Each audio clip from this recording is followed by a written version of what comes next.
Hello, welcome to the Goodwill Cxunting podcast. Trigger warning, trigger warning, trigger warning. This one is about domestic abuse. In particular, it's about suspended sentences, the overuse of suspended sentences in relation to domestic abuse cases in Northern Ireland, the north of Ireland, and really just how grossly women are being let down by a system that has been set up to protect perpetrators.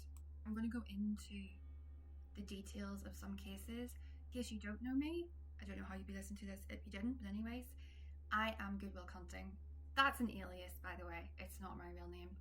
I am a writer and former journalist from Northern Ireland, the north of Ireland, and I have been posting on TikTok to get a book deal for my novel Influenced.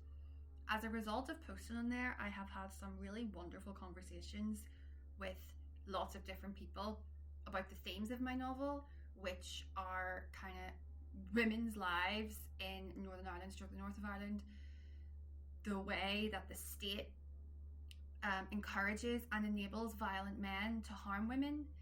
And yeah, I have been posting on TikTok about these themes since May, and as a result of the engagement there, I decided to start a podcast. I used to have a podcast in 2020.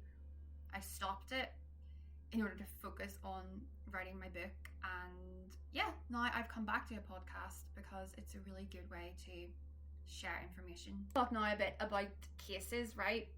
Because if you're listening to this, you will know that I asked people to get in touch with me if they have attackers that have been given suspended sentences, and unfortunately quite a few people did get in touch with me because unfortunately our criminal justice system gives justice to criminals, not victims. So I'm going to break down some of these cases, and I'm also going to offer some comparative cases in England where people have been imprisoned for, in some cases, much less. The case that was sent to me was by someone who actually speaks out on TikTok about surviving domestic violence and domestic abuse, and they tagged me in a video of their injuries, which they have made, talking about their abuser. They tagged me in a video of their injuries, and they were beaten from head to toe. Beaten from head to fucking toe. I'm talking slits on the hands. I don't even know how that can happen. Like bruises all over their body. Fucking cuts in their feet. Like you can tell that the injuries in these photos are someone who was defending themselves all over. And they were also strangled, which I'm going to talk a little bit more about shortly, because the laws around strangulation are completely and utterly insane. But this person was, beaten all over, strangled, and went to court. And the attacker was found not guilty, pleaded not guilty, was found not guilty. And then the attacker took the victim to court for defamation. That is where we're at. And like, when you look at the photos in this video, it is impossible to deny that someone has been brutally attacked. There's nothing that you could get these injuries from. Even if you were to roll down a fucking rocky hill, you would not obtain the injuries that this person has obtained. So they obviously went to the police, and quite literally nothing was done. Went through the courts as well, which if you know anything about the courts in these sorts of cases, they're traumatizing enough. Went through the court system, absolutely nothing was done. He's free to go, and then he actually takes her back through court simply because she was speaking about him and his name. Somebody else who was an ex of his posted about him on the Are We Dating the Same Guy Northern Ireland Facebook page, and 7 women commented with similar stories. It's interesting. I don't know if you can hear, maybe you can't. The police sirens are going off in the background. 7 women commented with stories of, being victims from this man. 7. And he's still out there. I just want to shout out to these pages for the moment, because people have been trying to sue, men have been trying to sue the women who run these pages. These pages are a fucking lifeline. They are a fucking lifeline to women. So yeah, that's the first case. Absolutely nothing done, even though, she had more than substantial evidence of the fact that she had been brutally attacked by this man. The second case is someone who got in touch with me, and they said that their case involved 6-year-long period of stalking, including physical attacks. After those physical attacks, in order to combat the stalking, because remember, we didn't have stalking laws in the North until very recently, he was given a non-molestation order. Now, something that's very important to know about those is the victim has to fucking pay for it. The victim has to fucking pay for it, and they expire. Anyways, this attacker breached the non-molestation orders, repeatedly breached the non-molestation orders, and that's when he got a suspended sentence. 6 years of stalking, attacking, and then breaching the non-molestation orders, and this fucker gets a suspended fucking sentence. That is the state saying, hey, you know that harassment, stalking, violence you've been carrying out in that victim? Can you just make sure that you go out there and kill them as well? That's what a suspended sentence is said in that case, and it's fucking sick. Also, like I said, stalking laws were not introduced in the North until very recently. First got stalking legislation in 2022, and thank God to the survivor of stalking, Kira Hagman, who took her story of being a victim of stalking by James McQuillan to the media. She waived her anonymity, and she fucking waged a war on that fucker and campaigned to get stalking laws, which we now do have. Since they came in 2022, the last article I could find was in September of last year. 57 people had been arrested, but there were 299 stalking crimes reported to the police, of which only 57 people were arrested. Stalking is, you don't need me to tell you this, but stalking is a particularly vile crime, because it's so, like, we know the stats. We know the fucking stats of stalking. We know what stalking leads to. It's a slow, premeditated, attempted murder. And people who have survived stalking live in fear forever. Because they don't know when that stalker is going to decide to continue stalking them.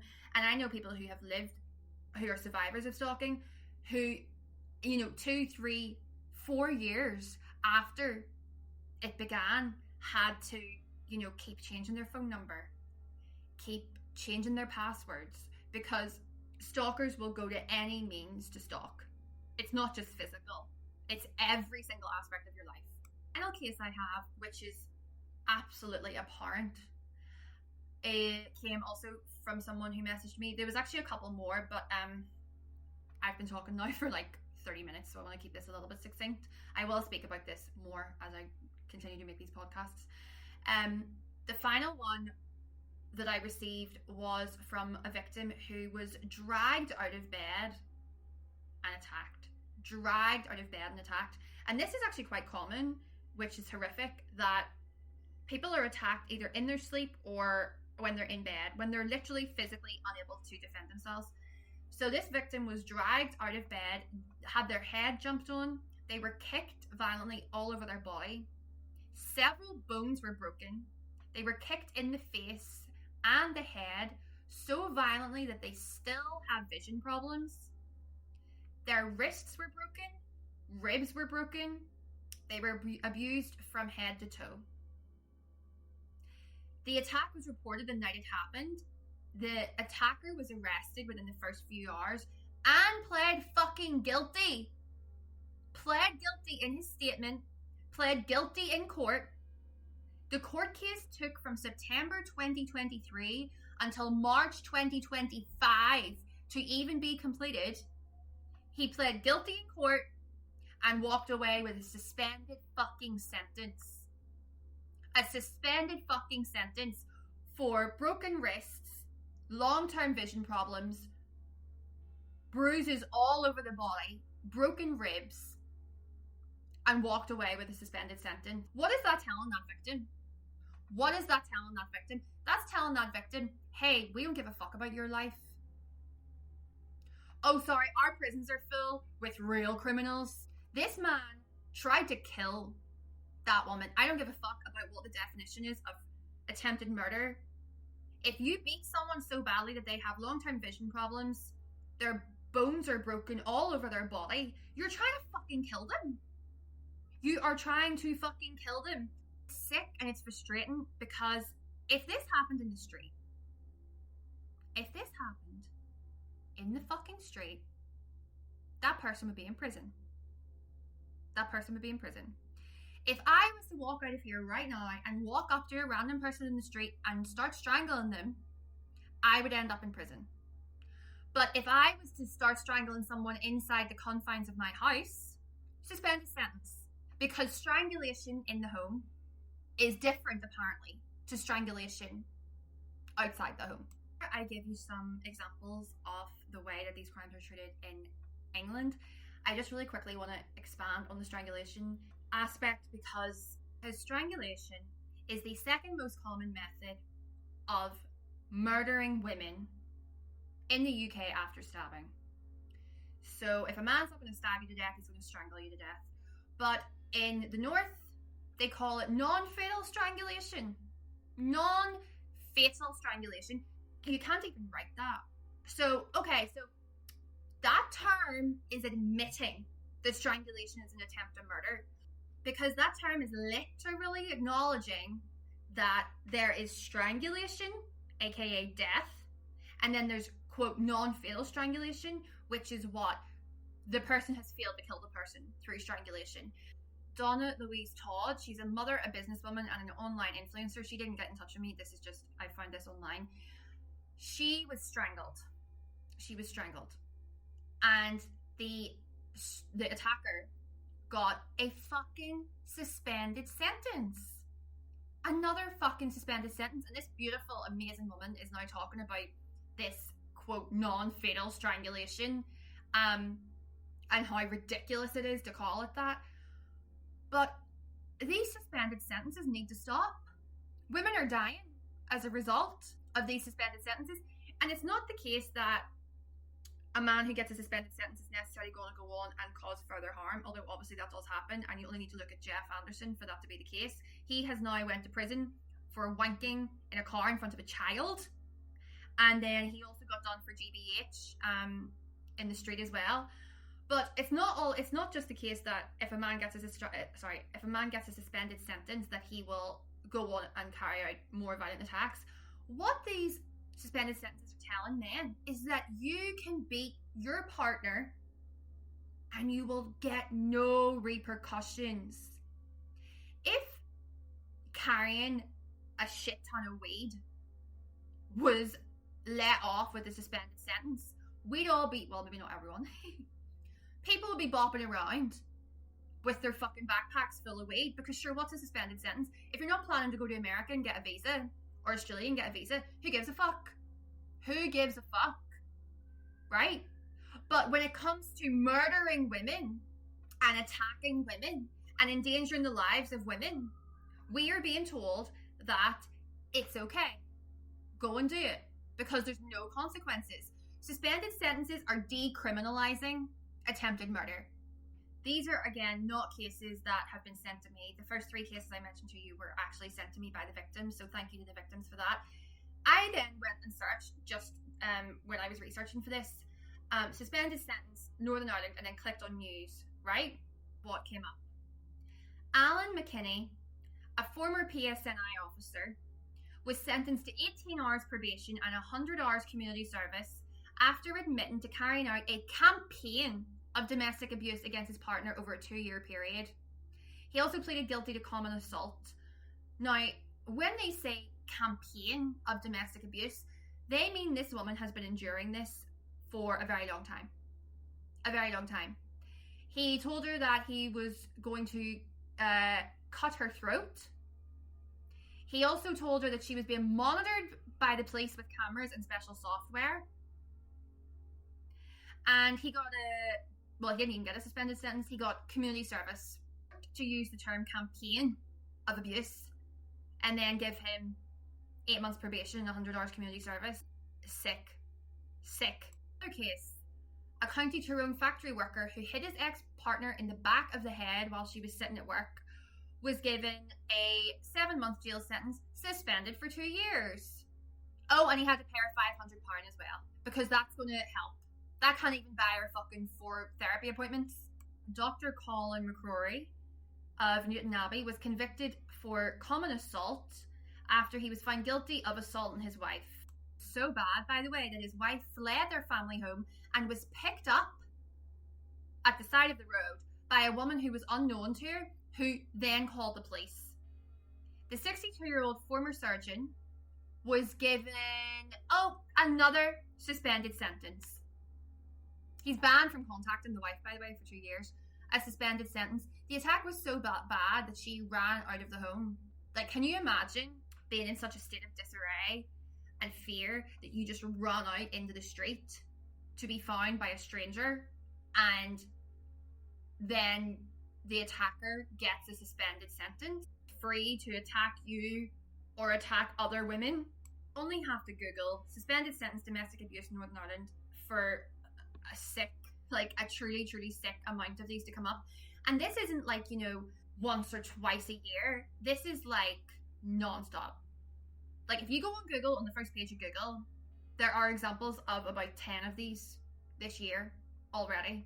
I'm going to give you some comparisons for England, and I realise this is a little bit longer of a podcast, but I had to do some research for this one, So, a Bexhill, that's somewhere in London, I think, man who subjected a woman to domestic abuse and controlling behaviour has been jailed.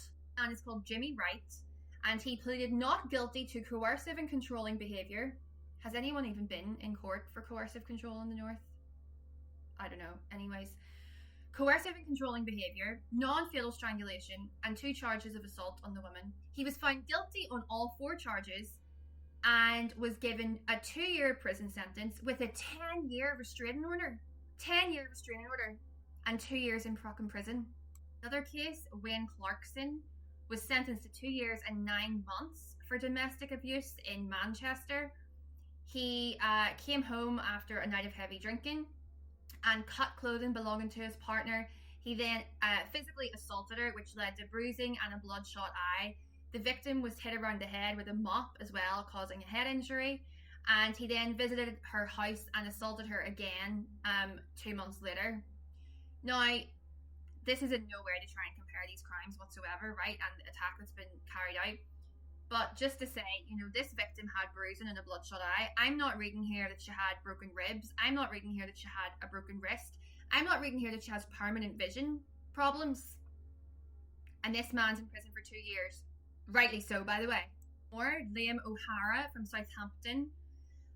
He smashed his ex-partner's fingers in a door. He crushed her fingers in a door. And he also attacked her with a vacuum cleaner. And he was given 2 years in prison.